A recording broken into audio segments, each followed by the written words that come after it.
Thursday Live Q&A. Hopefully, whatever Q's you have, I have A's for. But you know what? When I don't, I just say, I don't know. That's beyond my area of expertise. You know, I have to say, totally unrelated to this, well, related a little. When they call this Ask the Expert, I feel like I need to look and see who they mean by that, because I don't think I'm an expert. But, you know, I do what I can to answer your questions. Um, One of the things to remember is summer is almost here somewhere, not quite here today. It's cold and rainy.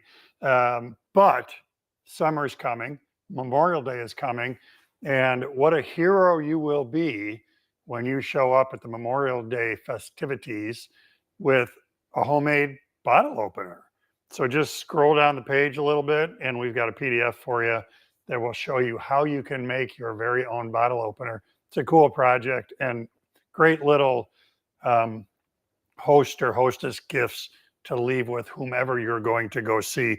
Also, you know, summer cabin. You go visit somebody at their cabin, spend the day water skiing. When it's all done, you pull out the homemade bottle opener, off you go. So, all that being said, let's do some questions, see how this goes. Brayton says, what's the best way to protect the end grain on outdoor table legs? Epoxy is a great solution for that. You can mix a two-part epoxy and then use a small disposable brush, flux brush or whatever, and just brush it onto that end grain. And you are effectively plasticizing, because that's what epoxy is, basically liquid plastic. You're effectively plasticizing the end grain, and that's going to help it. It's going to help prevent it from wicking moisture up out of the grass or the concrete or patio. Lauren says, how do I avoid scotching cherry? In other words, scotching, I believe maybe scorching is what we're after here. How do I avoid scorching cherry, in other words, on a drum sander? Increase or decrease the feed speed. Take just a whisper of sanding depth, or avoid a drum sander and use a palm or orbital sander. I use my drum sander for everything from cherry to hard maple to, so it can be a number of factors. How fine a grit are we talking? When I routinely use 120 grit paper on my sander, and also I'll go up as high as 150. For me, there's a point of diminishing returns of beyond 150. When it comes out of the drum sander, I'm still going to use a random orbit sander to finish it. So point of diminishing returns would be if I go as high as like a 240, I have to feed really slowly because the grit is so fine, and you're still going to spend time with a random orbit after that. So generally, I'm stopping my drum sanding somewhere around 120 or 150. If you're scorching at 120 or 150, you're maybe trying to take too much off. You are trying to feed too fast, all of the above. Your sandpaper is dull or clogged. Something like cherry, you know, we think of pine as a resinous wood all the time, and it is. It's very sappy. But cherry is also a pretty resinous wood. Some tropical woods, rosewood, are also that way. So frequent use of an abrasive cleaning stick on your sandpaper is a wonderful thing, and it's going to save you. The abrasive cleaning sticks are those like 2x2x8 crepe sticks. Those are way less expensive than scorched wood or new sandpaper. So maintaining your paper to make sure it stays clean, it's not clogged up, that's going to make your paper last longer, and it's also going to help prevent you from burning the material that you're sending through there. So I would watch your speed, light passes, but maybe above all, make sure that your paper is staying clean so that you're sanding, not just rubbing. Michael says, best way to pick a good quality lathe chuck. But you know, I don't know. I don't know. There have to be turning specific online sites like WWGOA is woodworking in general. Where I'm going with this is I think you could find possibly, I'm gonna look quickly here. You could possibly find someplace who tool tested wood or tool tested lathe chucks. Give me a second. I'm typing and talking at the same time.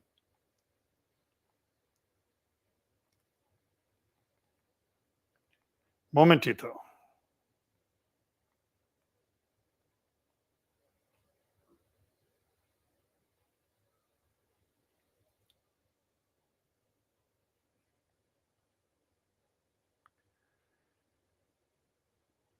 So I just Googled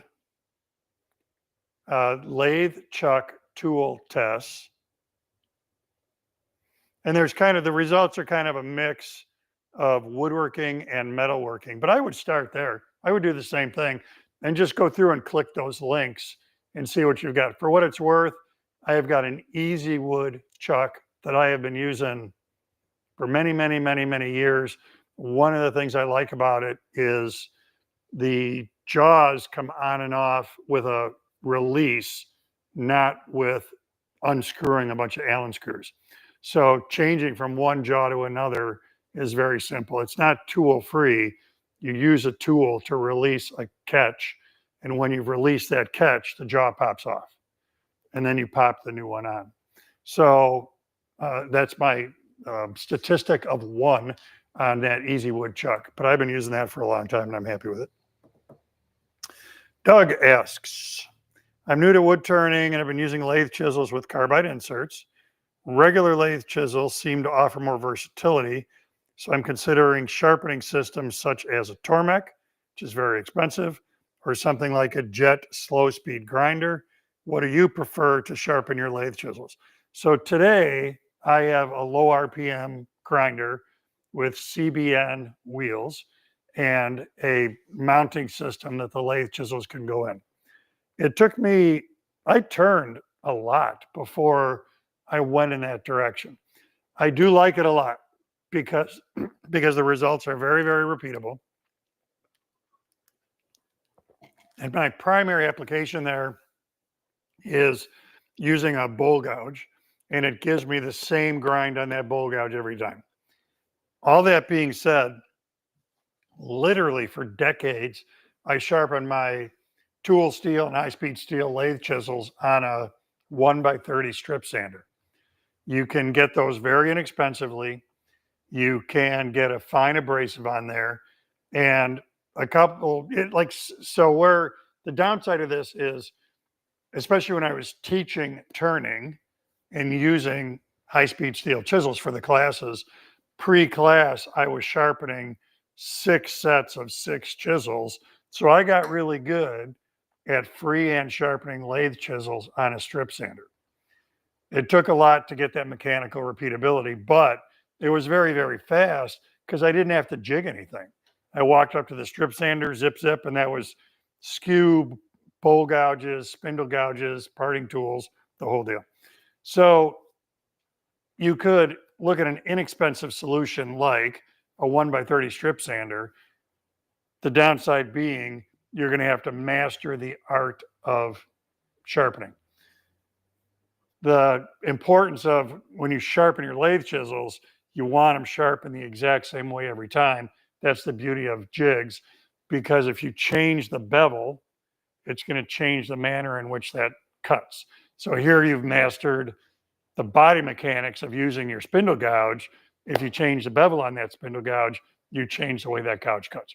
So strip sander's an inexpensive solution, but now that I'm turning more, I love the results I get from that low RPM grinder with the jig system on it. Steve asks, is it worthwhile and feasible to restore solid hardwood tables and chairs without investing in expensive spraying equipment? I'm assuming lacquer is the most common production finish.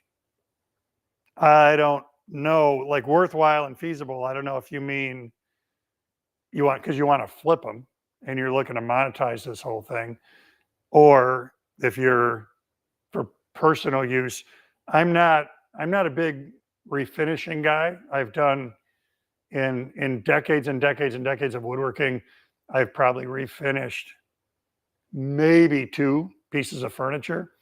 So I'm probably not the best one to ask this. I basically avoid it because it's very painstaking and very time consuming. On the finishing side, if the question is not about getting old finish off and rejuvenating the piece, but the best way to apply a new finish, it's just a time thing. You can hand apply many different types of finishes and do it successfully without investing in spray equipment.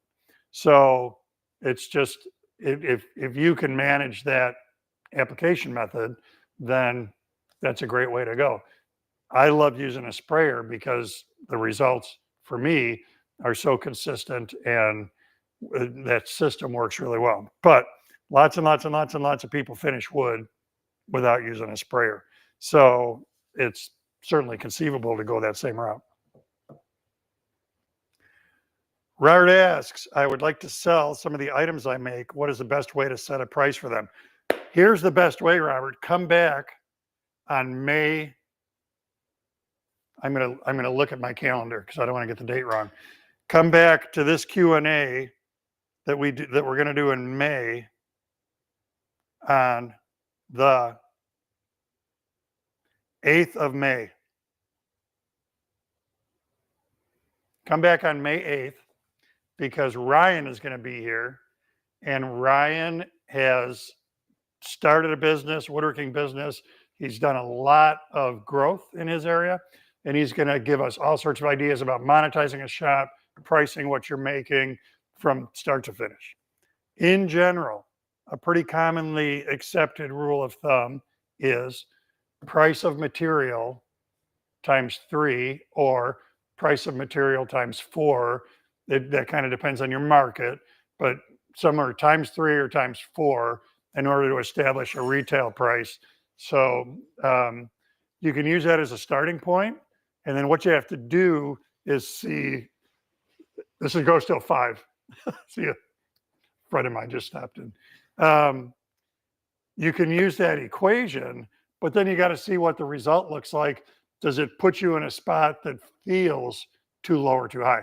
So let's take an example. You've got $100 in material in this thing. You multiply times 4. I'm going to sell it for $400. I'm making $300. If it took me 12 hours to make that $400 item on which I'm making $300, 300 isn't enough. So within that equation, you got to know what does it cost to run your shop, and that's electricity, heat, insurance, and then disposable supplies, glue, fasteners, finish, sandpaper. So all of that has to get rolled into that price. So it's a good starting point using that multiplier, but then you've got to have an intuitive grasp of, does that really make sense or not?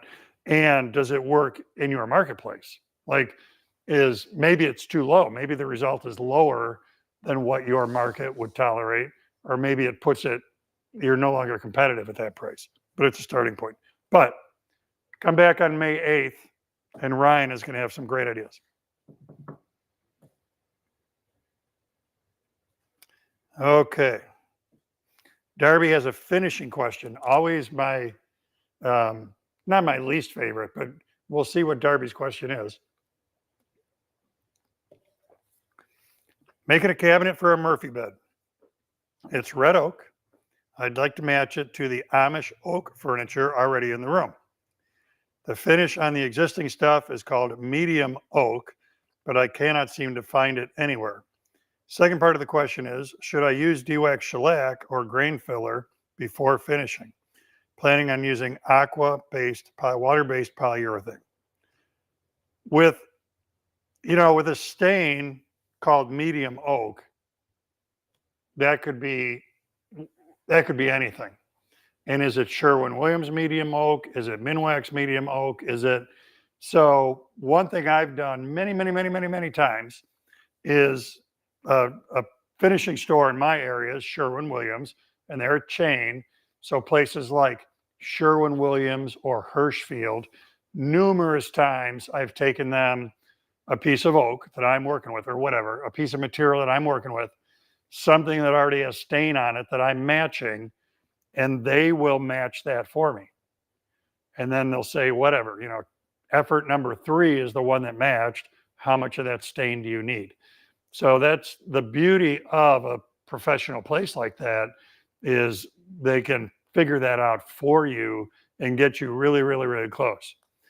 If you don't want to do that, then you can basically do the same thing by taking a piece of oak, sanding it exactly the way you're going to sand your finished product, go to a home center or a finishing store and buy many cans, small as possible, of what look like they're close to where you want to end up. Then you're going to do the same thing. You're going to test apply, test apply. You got to keep track of which stain went in each spot so that when you get a good result, you know what it is. It's not impossible that you got to mix stain number 3 with stain number 9 in order to get what you want. In that case, you got to make sure you keep the chemistry written down. Is it 1 part this one to 2 parts this one to get the end result? So if it's a lot of messing around to hit it, but if you really want to exactly match, it could be, and you can't find the product that was previously used, then experimenting is the only way to go, or take it to a place like Sherwin-Williams or Hirschfield's. Second part, should I use de-wax, shellac, or grain filler before finishing? So go back and watch the grain filler thing that I did live pretty recently, within the last 6 weeks, probably. And that'll show you the benefit of grain filler. And I talk through the whole Megillah there of sequence of events, show the positive effect of using grain filler. We source the grain filler for you. So top of this page where it says live, click on that, and every live we have ever done is archived there. So go back, just like I said, just go back 4 weeks, 6 weeks, and you'll find the one about grain filler, and that'll catch you up on the best way to use that stuff. Marcy says, I've watched a lot of videos on the GOA site. So far, I have not seen any C-clamps used. Is there any best time to use them? When at sea, you should use C-clamps. So no boat, no C-clamps. No, I own C-clamps, and I'm looking at them on my clamp rack, and I've used them on videos. You probably just not caught that one yet. But today, I'm probably prevailing more toward larger style. I'm just going to grab one for you. Larger F clamps like this. And part of the reason is this will give you what a C clamp does, but it's got the rapid advance of sliding up and down like this. Where with a C clamp, which looks like this, and this end is fixed, in order to get that advance, I got to do this for a really long time. The C clamps I own, I bought many years ago, and they've actually got a quick release on this thread, so you don't, it's faster to get this component back and forth. If we have time toward the end, I'll go grab them and show them to you. I've had a hard time finding them. I don't use them anymore because I bought them, I used them in a bunch of videos, and then they were no longer available. And I hate showing you stuff that you can no longer buy. So they're here, but I don't use them in front of the public anymore because I'm not able to source them. But the F-style clamps like this, it's just a more efficient way to get what you would get from a C-clamp. Philip says, thanks for the bandsaw tutorial this morning. Spent a while this afternoon properly aligning my bandsaw blade. Works quite a bit better now. Keep up the great work. Thanks, Philip. Thanks for watching. And thanks for the very nice comment. I've often said it's funky. I teach a lot. Like basically everything I'm doing is some form of teaching. A lot of it is digital, like this, or we throw a video out there and that's digital teaching. I teach in person once a month or so. So it's nice when we're throwing this digital teaching out there, and who knows what kind of ears it's falling on. I think it's good. That's why I talked about turning a miter gauge into a bandsaw fence, but maybe you don't. So it's nice. Thank you, Philip, for taking the time to positively comment. Mike says, I have a suggestion for you to consider when watching the live Q&A. Might it be possible to have the question box placed directly under the video box?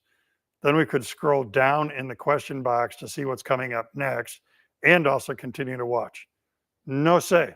So for me, my fit into all of this stuff is I do this part, and then the company that actually owns Woodworkers Guild of America and a bunch of other similar brands, if you're not aware, the company that owns WWGOA does personal defense and sewing and quilting and photography and Get Healthy You, and there's 16 or 18 brands now like WWGOA. So they said they do all the website stuff. So Max is the one behind the scenes, making sure all this works. Max, your next brain trust meeting with the group, you can run that suggestion up the flagpole and see what people say. I get it. I'm just, I'm scrolling on my page to get a feel for what Mike is talking about here. I mean, at the end of the day, the chat roll is pretty close because it's on my page, it's the video, then it's the description for the video, and then it's the chat roll. So I'm not sure they could get them any closer together, but I get what you're saying.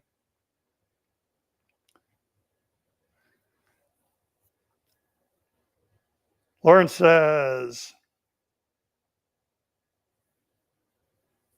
sorry, I was just reading ahead. I got lost. Lauren says, what's the best way to start fastening cabinet sides to their base or top when working by yourself? I normally use 90-degree clamps, but still this is awkward to glue. Awkward to glue, apply the clamps, align, and then shoot with a brad nailer. Is pocket hole method easier with less possibility to misalign? Larry. So I never use 90-degree clamps. My typical approach to this is I put blocks on the bench. I've got little plywood boxes I built just for this purpose. So they're, I don't know, 3 by 6 by 8 plywood boxes. I put those on the bench, and then the case side goes on the bench flat ways.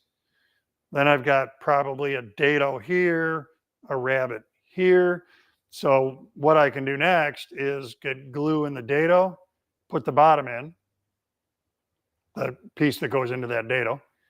Then I can put glue on top of that deck, capture it in the other dado. That's going to stay here. That's going to hold while I'm putting the parts into the rabbit over here. So what, and I don't shoot anything with a brad. I just clamp everything. So doing it on its side, doing it with the case on its side, I find a lot easier because gravity is just helping hold everything in a stack. And that makes it pretty simple for me. If the cabinet was 4 feet long instead of like readily workable here on my bench, I would do the same thing, but I've got 16-inch stools that I stack work on so that it's still an attainable height, so workable height. So case side, bottom, other case side, all that's glued.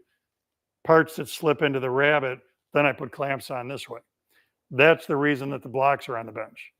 The blocks give me a standoff so that I can still fit the head of the clamp between the bench and the case side to clamp the rabbit, clamp the dado, clamp the rabbit, clamp the dado. all the way around. That's the approach that's worked for me for a lot of years. And then Philip says, back to the bandsaw thing, he tuned his bandsaw and he used Alex Snodgrass's website and video on making that happen. So if you missed it this morning at 11 o'clock, I did a live stream about using a miter gauge as a bandsaw fence. There's a little shop-made table, very, very simple. Table is too strong a word. There's a shop-made thing you have to make in order to use your miter gauge as a bandsaw fence. But one of the things I said as a positive about it is because the angle on a miter gauge is adjustable, if you have to do drift compensation, you can do that with the miter gauge head. That led to people saying, it's my air filter just went on. That's weird. Wow. That led to people saying, some people say you don't have to do drift compensation. So there was some back and forth there. So Philip used Alex Snodgrass. If you're not familiar, is very, very well-known bandsaw expert. So Philip used Alex's stuff in order to tune his bandsaw and was very happy with it.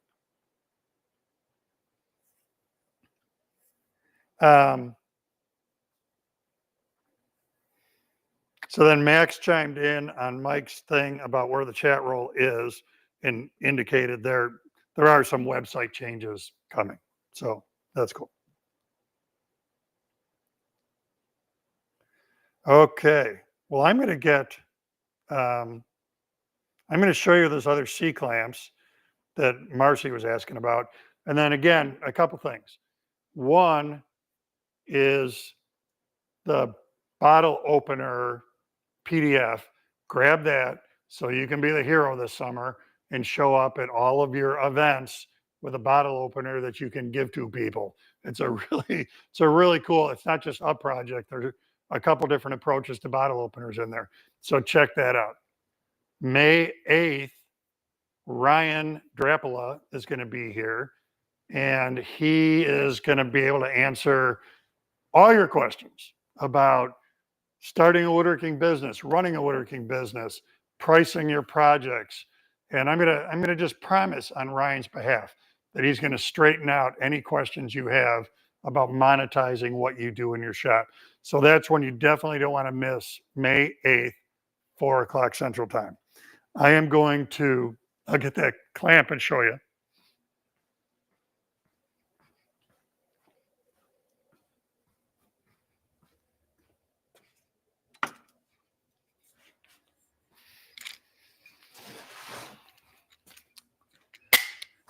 These are the C clamps I was just talking about. And the reason I bought these when I bought them is because of this quick release. Normally with a C clamp, what you end up doing is unscrewing.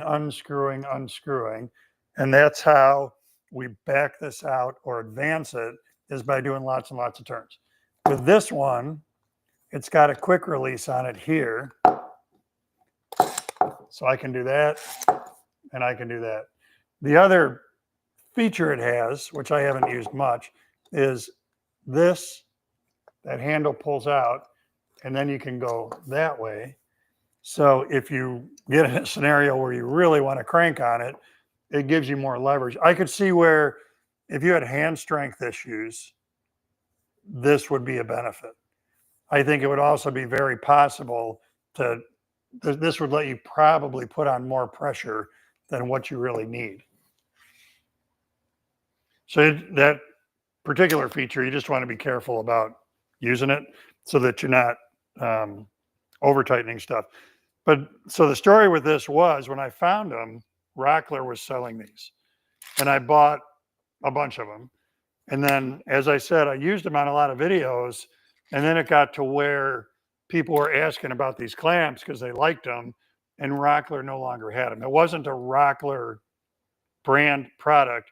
It was just something that they sold. I briefly was able to find them someplace else.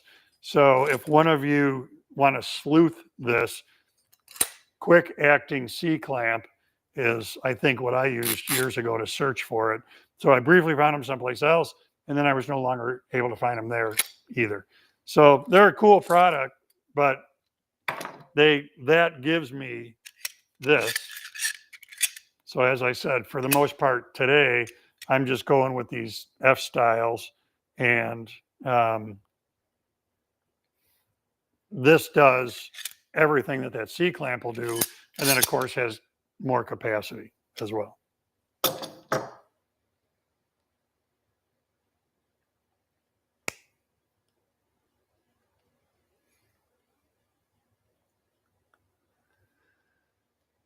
Okay. Carl asks, how do you split your log sections to make bow blanks? It depends. Big scale, I own a Log-A-Saw. I own a chainsaw-based sawmill. So if I've had scenarios where I want to do a lot of saw blanks, and in that case, I throw a log on the sawmill and I start cutting slabs that become bow blanks. Slightly smaller scale, I have cut many logs freehand with a chainsaw and slabbed them that way. There's a video about that on WWGOA. So as a search item, search term, if you use chainsaw logs or something like that, you're probably going to find it. And I show you in that one how to mark the log and then how to use a chainsaw. It's not stand the log on end and cut this way is not the best way to do that. So I show you in that video how to do that. So a chainsaw is an alternative. And then I've cut miles and miles and miles of logs on my bandsaw in a logs to lumber kind of a way. And there are also lots and lots of videos covering that process on the website. So sawmill, big scale, chainsaw, freehand out in my parking lot is another way to do it. And on your bandsaw is another way to do it. The downside of the bandsaw, of course, is you got to be able to manipulate the log onto your bandsaw table and make that first cut, which is cutting it in two. And then that's, of course, easier to manage from there on out because we've eliminated part of the log. For me, I can handle about 12-inch diameter, 36-inch long log, and we're doing this with the log wet, green. I can handle about a 12 by 36 log onto my bandsaw by myself to do that cutting on the bandsaw. Fred says, in response to Marcy's question about C-clamps, one application they might be better than an F-clamp is when you have a recessed surface you're trying to clamp to, like a bandsaw table. The F-clamp may not actually touch the bottom. So I think where Fred's going with that is when we're drawing this up, the travel of this component on an F-clamp that's probably 3 inches or so. And this is a 4-inch clamp. So on this one, it's more. So if you're reaching into the web of a drill press table, a bandsaw table, something like that, then this would give you more reach. A C-clamp would possibly give you more reach underneath there. That being said, there's also a video on the site about a trick to overcome that whole webbed table thing. With bandsaw tables are very guilty of it.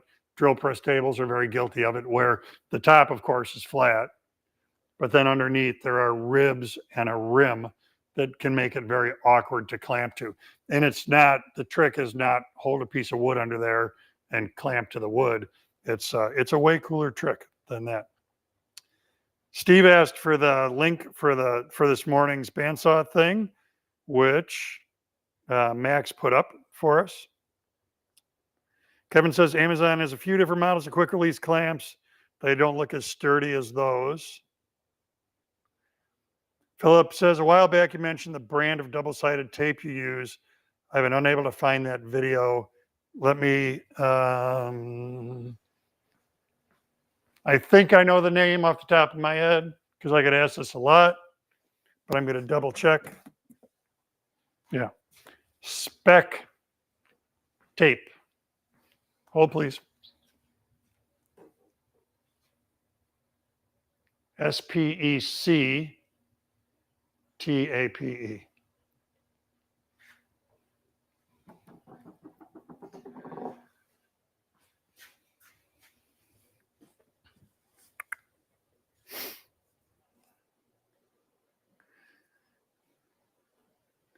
Jim says, quick release C clamps by Bessie Harbor Freight and Walmart, hyper tough.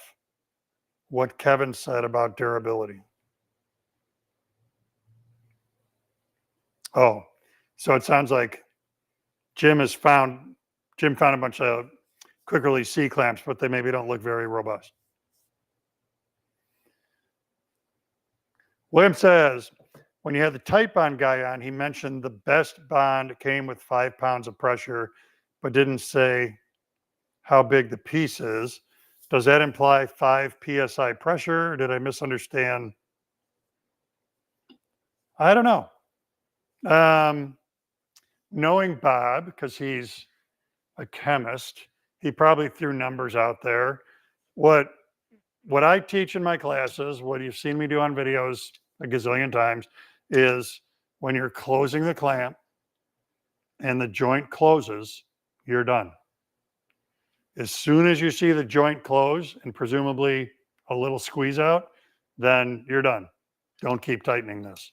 So I think, is that 5 pounds or is that 7.2 pounds? I don't know. But just intuitively, like for me, it wouldn't really help me to know I need to exert 5 pounds of pressure because I don't know what that is. I don't know how much torque I can put on this and hit 5 or 25. So as soon as you see the joint close and a little bit of squeeze out, stop tightening the clamp. And Fred put a link on here for some quick adjust C clamps. John says, can I make an entertainment center using all black walnut solid wood? I have a sawmill near me, so I can purchase the wood for a reasonable price. I have difficulty finding black walnut plywood where I live. So yeah, you can, I mean, I talk a lot about the reason that we go to sheet goods, the reason we go to man-made materials is they're less expensive, they're more efficient to work with because we're starting with a 4x8 sheet. So if you need a 24-inch deep entertainment center top, we don't have to glue that up. You just cut it out of the plywood. But if you can't get it, you can't get it. Make sure that you've looked at not home centers, because they won't have it, but hardwood supply. I know in the Minneapolis-St. Paul area, there are 2 or 3 or 4 different hardwood suppliers that in all likelihood have black walnut plywood, maybe even black walnut with MDF core. That being said, for lots and lots and lots of years, like for centuries, cabinet makers, furniture makers built stuff without the benefit of man-made products. We didn't have plywood until World War II. We have furniture still existing that's a lot older than 1940. So you can do it. You just have to allow expansion and contraction and be aware of wood movement and not, you can never contradict wood movement. Gluing a piece cross grain, Mother Nature is going to win, so that piece is still going to expand and contract. You're going to get a crack. Something bad is going to happen. So yes is the answer. You just have to allow seasonal change in the material that you're working with. BJ asks, how would you remove mold from a pine slab? Planer? I think maybe bleach. This is something I've never done.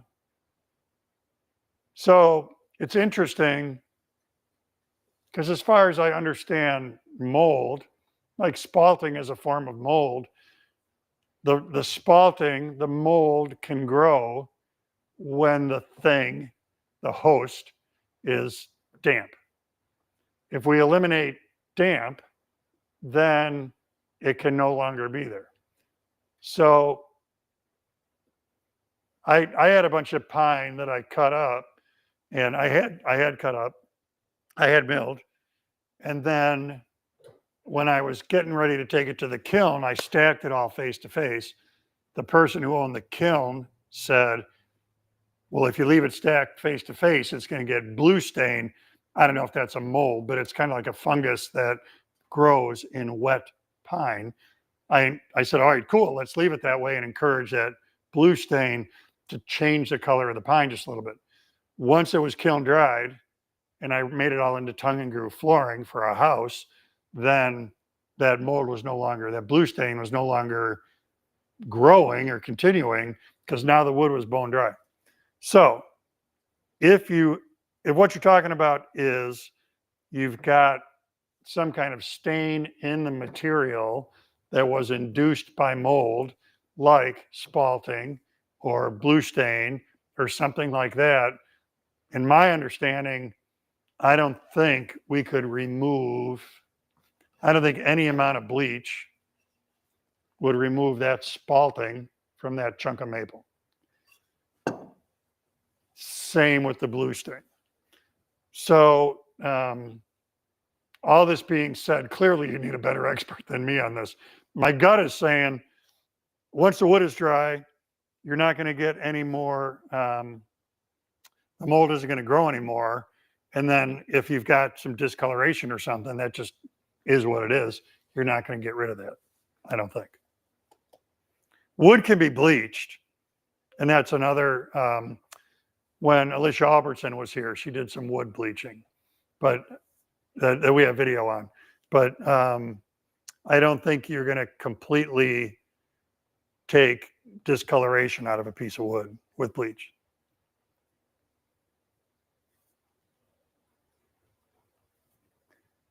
Gary says, home centers that have pro desks can order hardwood veneer plywood. He just ordered cherry from one. Oh, so that's good to know. I have never tried that. I would. So the next question, Gary, would be, what was the quality of the plywood? Because I find the stuff that they have on hand, red oak plywood, birch, compared to, and it's less expensive than what I get from my hardwood supplier, but the quality compared to what I get from my hardwood supplier is also quite a bit lower. So if they can order it, can they order good stuff so that you're not fighting internal voids and crappy cores and marginal veneer? And that's the stuff that I find happens with, those are the characteristics I find in the red oak and birch plywood that they sell every day, is the face veneer and the core isn't very good quality compared to what I get from my hardwood supplier.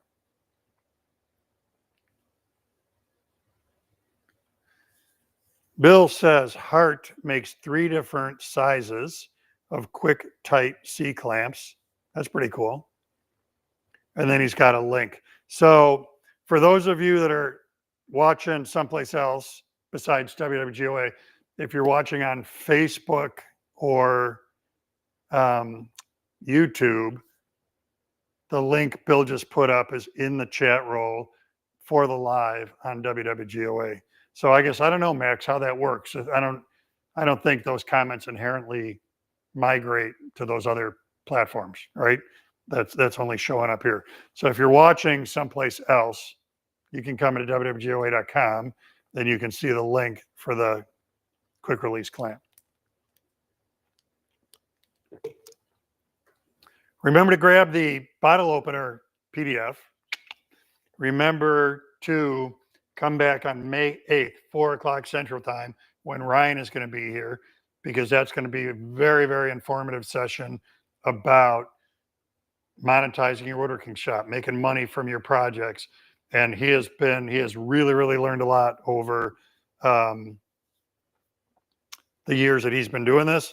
Max is ahead of me, and he said he put the link on all the other platforms, so it's there for you as well. If you're watching someplace else, thanks, Max. And then other than that, you guys are done asking questions, I guess. We have a little bit of time left, so I'm going to, I can tap dance briefly. I'm trying to think if I have anything cool going on. So Gary responded on the plywood thing. Good quality, made in America, no voids, and the veneers are thicker than the imported stuff. So that's good. That's a Pro Desk at the home center. That's a great report on as an alternative place to get other plywoods than what they just have on the shelf every day. That's cool. All right. So I don't know. I'm trying to think of, it's been a frenetic week of me getting ready to leave town to go to I'm teaching at the Mark Adams School all of next week. So I haven't really been woodworking this week. I've been piling up the stuff I need to take to the class at Mark Adams. So I can show you a knife I'm making for my kid. So we can throw this out and then give bonus points for people who can identify what that was made out of. So that's side A. And that's side B. Like the optometrist, A, B. So I don't talk about this much here because this is woodworking, not metalworking, but I've been blacksmithing for, I don't know, 2 or 3 years. I did a lot of it in high school and college, and then I got a setup here 2 or 3 years ago. This one that's a Farrier's rasp is what I started with there, and heated it up. It's the metallurgy of this is what really intrigues me, is part of what intrigues me. So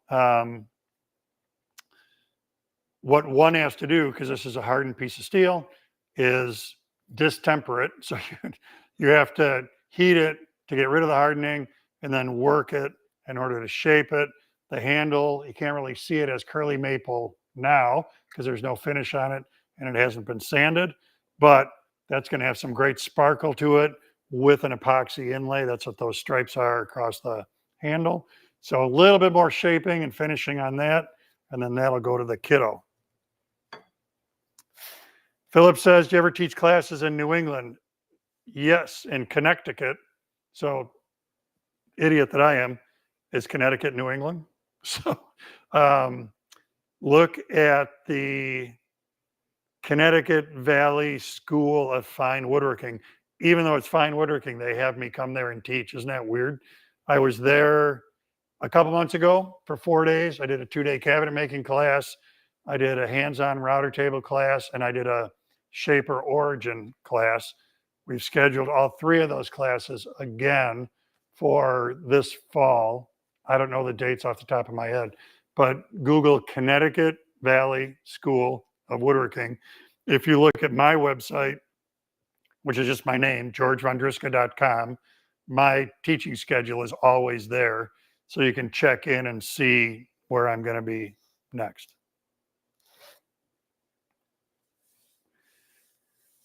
Does leaving untreated wood in a garage that's not insulated kill potential bugs in the wood?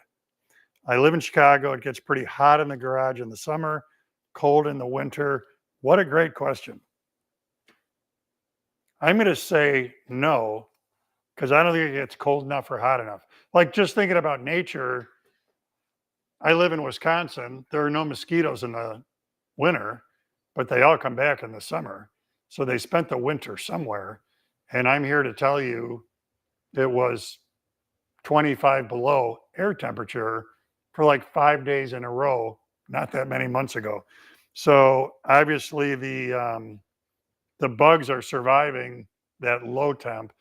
I think the high temp that kills them in a kiln, you're at like 135, 140 degrees, and that usually will kill bugs in a kiln. I don't think your garage is getting to 130 degrees. So I don't think just sitting in a hot garage is going to kill them.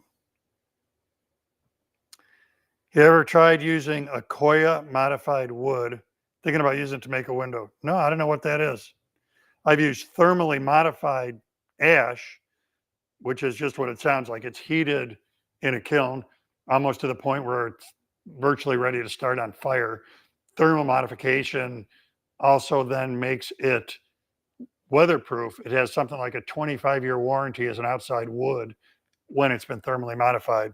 So I've got a bunch of that here, but no, I don't know what Akoya is. I'll have to look at that. Akoya modified.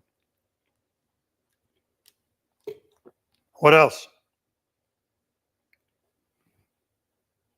I think, I don't know, that's going to wrap us up. So thanks for the questions. I will see you. When is Ryan going to be here? May 8th, 4 o'clock. We're going to have Ryan here to answer questions about woodworking as a business. It's going to be great. Very, very, very affable young man. And then between now and then, we're going to do some more 11 o'clock lives. Watch your email for those. Watch your email about the May 8th one. Other than that, no more questions. You can punch us out, Max.